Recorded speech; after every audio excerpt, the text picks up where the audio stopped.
Di Swayamvara Draupadi, putri Raja Drupada, Bhima telah makan sepuasnya dan kemudian berjalan menuju area pertemuan agung tempat upacara berlangsung. Jauh di atas, di balkon depan istana, Swayamvara sedang berlangsung. Tepat 200 kaki di bawah tempat itu, terdapat sebuah kolam besar. Di dalam kolam itu, berenang seekor ikan dengan kecepatan yang luar biasa. Aturan dari Swayamvara adalah bahwa dari jarak 200 kaki, tidak peduli dari mana, pelamar harus menyerang ikan yang bergerak cepat ini dengan anak panah. Ikan ini dapat mengubah arahnya dalam sekejap mata, dan setiap orang yang mencoba hal ini hanya memiliki 5 kesempatan. Semua prajurit yang berkumpul, satu persatu, mencoba peruntungan mereka dan gagal. Pada saat itu, Duryodhana tiba bersama Karna. Duryodhana kemudian berkata, "Karna, sekarang giliranmu." Karna sama sekali tidak tertarik untuk menghadiri Swayamvara ini, tetapi ia datang hanya karena Duryodhana berharap bahwa jika Karna menang dan menikahi Draupadi, maka melalui mahar, pasukan besar kerajaan Panchala akan berada di bawah kendali Duryodhana.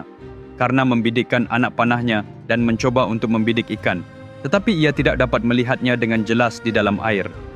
Saat itu, ayah Karna, Dewa Matahari, mulai bersinar lebih terang. Menyadari apa yang sedang terjadi, Indra mengirimkan awan untuk menghalangi sinar matahari. Kegelapan menyelimuti seluruh tempat itu, dan karena tidak dapat melihat ikan-ikan itu, kelima tembakannya meleset dari sasaran. "Apakah ada orang lain?" tanya Drupada. Tidak ada yang menjawab. Saat itu, Draupadi muncul dari istana. Semua orang yang hadir terpesona oleh kecantikannya. Mereka mulai bertanya-tanya dengan suara keras, apakah tidak ada satupun pahlawan di 40 kerajaan di sekitar sini yang dapat memenangkan wanita yang sangat cantik ini? Pada saat itu, Bhima berteriak, "Ada!" Semua orang menoleh ke arah Bhima. Dia menunjuk dan berkata, "Bukan aku dia." Arjuna bertanya, "Bhima, apa yang kamu lakukan?" Bhima menjawab, "Jika kita ingin mengalahkan Kauravas, inilah satu-satunya jalan yang benar. Pergilah." Ketika orang-orang bertanya-tanya apakah benar-benar tidak ada seorang pun di seluruh India yang dapat memenangkan Draupadi, Bhima berkata, "Adikku ada di sini," dan menunjuk ke arah Arjuna. Pada saat itu, Draupadi menatap Arjuna dan Arjuna menatap Draupadi. Mereka jatuh cinta pada pandangan pertama. Arjuna berpikir, jika saya tidak dapat memenangkan Draupadi dalam Swayamvara ini, maka semua kemampuan saya, kelahiran saya akan sia-sia. Sementara itu, Draupadi berpikir, jika pria ini memenangkan saya dalam Swayamvara, hidup saya akan benar-benar diberkati. Arjuna bangkit dari kerumunan dan, dengan hanya menatap mata Draupadi, berjalan menuju busur yang ditempatkan di tengah panggung Swayamvara. Panggung yang menjadi tempat upacara itu berada di atas kolam 200 kaki di bawahnya. Di bawah sana, di dalam air, ikan-ikan misterius melesat dengan kecepatan yang luar biasa. Arjuna tiba di hadapan Draupadi, mengambil busur dari meja, dan memilih satu anak panah dari 5 anak panah yang ada di sampingnya. Sambil memegang busur di satu tangan dan anak panah di tangan yang lain, ia melirik ke arah Draupadi. Ia tersenyum lembut dan penuh sukacita kepadanya. Melihatnya, Arjuna mulai melangkah mundur. Saat dia mundur sedikit, senyumnya lenyap. Karena jika dia mundur selangkah lagi, dia akan langsung terjun ke kolam di bawahnya. Senyum Draupadi membeku di bibirnya. Senyum kini muncul di bibir Arjuna. Sambil memegang busur di satu tangan dan anak panah di tangan yang lain, ia merentangkan kedua tangannya lebar-lebar dan jatuh ke belakang. Arjuna jatuh ke dalam kolam di bawahnya, yang kedalamannya hampir 200 kaki. Semua orang mendongakkan leher mereka untuk melihat kemana dia menghilang, tetapi air tetap diam, benar-benar hening dan tenang. Orang-orang mulai panik, bertanya-tanya apakah sang Brahmana telah tenggelam. Waktu seakan melambat menjadi hening, bahkan angin pun terasa hening. Dia pasti sudah mati, gumam mereka di antara mereka sendiri. Namun, 200 meter di bawah permukaan air, Arjuna, seorang prajurit yang siap bertempur, menahan nafasnya. Bersiap di kedalaman, ia mengarahkan anak panahnya ke ikan-ikan yang berenang dengan cepat di atasnya. Sebelumnya, ketika Karna mencoba memanah ikan-ikan itu, Indra telah mengirimkan awan untuk menghalangi sinar matahari. Sekarang, Indra menyingkirkan awan-awan itu, dan cahaya matahari yang cerah mengalir ke permukaan air. Ikan itu terlihat dengan sangat jelas. Saat Arjuna menahan napas, satu gelembung keluar dari bibirnya dan melayang ke permukaan kolam. Semua orang yang menyaksikan dari atas melihat gelembung kecil itu dan bertanya-tanya, apakah dia masih hidup? Saat itu juga, swoosh, sebuah anak panah melesat dengan kekuatan yang luar biasa dari dalam air, melesat hampir 500 kaki ke udara. Ikan itu tertancap pada anak panah menggepakkan sayapnya tanpa daya di udara. Anak panah itu bersama dengan ikannya jatuh kembali ke dalam air. Teman-teman, apakah Anda percaya bahwa hanya dengan membaca sebuah cerita yang sangat menarik dapat mengubah seluruh hidup seseorang? Jika Anda hanya membacakan cerita itu kepada anak-anak Anda, mereka dapat mempelajari semua nilai yang mereka butuhkan.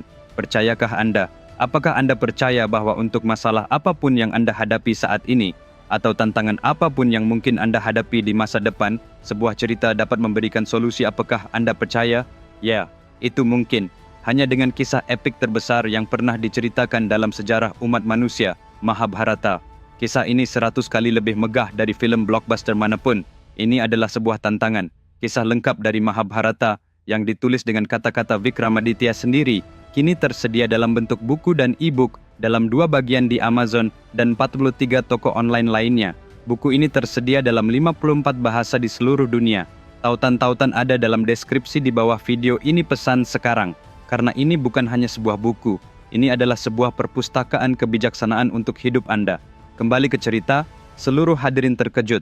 Arjuna muncul dari dalam air, dan semua orang yang datang untuk menyaksikan Swayamvara mulai berteriak, "Jayaho, Vira, Jayaho."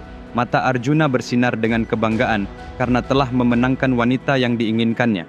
Mata Draupadi dipenuhi dengan sukacita karena telah memiliki pria yang ia pilih. Mata Drupada berbinar-binar karena ia telah menemukan menantu yang sempurna untuk kerajaannya. Para tetua yang hadir di Swayamvara memandang dengan takjub, berpikir, siapakah pahlawan besar ini? Mata Karna memancarkan kesedihan karena kalah dalam sayembara tersebut, terlepas dari semua kehebatannya. Mata Duryodhana dipenuhi dengan rasa takut setelah ia mengenali sang Brahmana yang tidak lain adalah Arjuna. Setiap pasang mata di arena itu memantulkan emosi yang berbeda. Duryodhana merasa iri. Orang yang kita semua kira telah mati telah kembali. Dan ketika kita mengira telah melucuti segalanya, di sini dia menjadi menantu Drupada, memimpin pasukan Pancala yang perkasa, dan mendapatkan wanita tercantik di ketiga dunia, Drupadi, sebagai istrinya. Semua harapan saya telah hancur berkeping-keping, menambah bahan bakar untuk penghinaannya yang berapi-api. Ribuan orang yang berkumpul di arena terus meneriakkan, "Kemenangan, oh pahlawan, kemenangan." Bagaimana? Bagaimana? Bagaimana? Duryodhana tergagap dengan frustrasi. Mereka harus dihancurkan. Ketika ia mengamuk, seorang pria yang berdiri di belakangnya hanya menyaksikan seluruh adegan dengan senyum lembut sambil memegang sebuah seruling. Pria itu tidak lain adalah Sri Krishna. Sementara setiap pasang mata di majelis itu menunjukkan emosi yang berbeda. Mata Sri Krishna sendiri merefleksikan apa yang telah terjadi, apa yang sedang terjadi, dan apa yang akan terjadi. Seolah-olah mengatakan, kisah yang sebenarnya akan segera dimulai. Senyum tipis muncul di bibirnya. Di sana dalam pertemuan itu, diketahui bahwa Brahmana yang baru saja muncul sebagai pemenang pada kenyataannya adalah Arjuna. Saat itu juga, Arjuna dinikahkan dengan Draupadi. Ketika ia mengetahui bahwa sang Brahmana adalah Arjuna, kegembiraan Draupadi berlipat ganda menjadi ribuan kali lipat. "Arjuna, saya memberikan seluruh pasukan Pancala sebagai mas kawin," kata Raja Drupada. Bhima berkata, "Lihat Arjuna, bukankah sudah kukatakan padamu bahwa ini adalah cara yang terbaik? Sekarang kita sudah siap, baik untuk bersekutu maupun berperang. Kita akan merebut kembali kejayaan kita. Ayo, kita beritahu ibu dan kakak kita semuanya." Arjuna menggandeng tangan Draupadi dan pulang ke rumah dengan karangan bunga yang menghiasi mereka berdua. Ia meminta restu dari kakaknya, Dharmaraja, yang berdiri di luar dan menceritakan semua yang telah terjadi. "Di mana ibu?" Arjuna bertanya. "Ibu ada di dalam, sedang melaksanakan ibadah harian untuk kesejahteraan kita," jawab Dharmaraja. Dari luar rumah, Arjuna berseru, "Ibu, lihatlah apa yang kubawakan untukmu." Mengira itu adalah makanan, Kunti yang sedang asyik dengan sumpahnya dan tidak dapat berkata bohong pada saat itu, berkata, "Apapun yang kamu bawa, bagi rata di antara kalian berlima." Arjuna berseru, "Ibu, ini bukan makanan aku membawa pulang seorang menantu perempuan." Mendengar hal ini, Kunti bergegas keluar dengan perasaan sedih. "Oh tidak, saya sedang berada di tengah-tengah sumpah saya. Mengapa Dewi membuat hal seperti itu keluar dari mulutku? Sampai sumpah saya selesai, saya tidak boleh berbohong atau berbicara yang tidak sesuai dengan kata-kata saya sendiri. Jika saya melakukannya, itu bisa membawa bencana pada garis keturunan kami," keluhnya. Teman-teman, episode selanjutnya akan membawa cerita ini ke tingkat yang lebih tinggi. Jangan sampai terlewatkan. Mari kita bertemu lagi Sabtu depan di waktu yang sama. Sementara itu, pesanlah salinan buku Mahabharata yang telah saya tulis sekarang juga. Tautan pembelian disediakan dalam deskripsi di bawah video ini. Dan jika Anda belum berlangganan saluran saya, silakan berlangganan sekarang juga.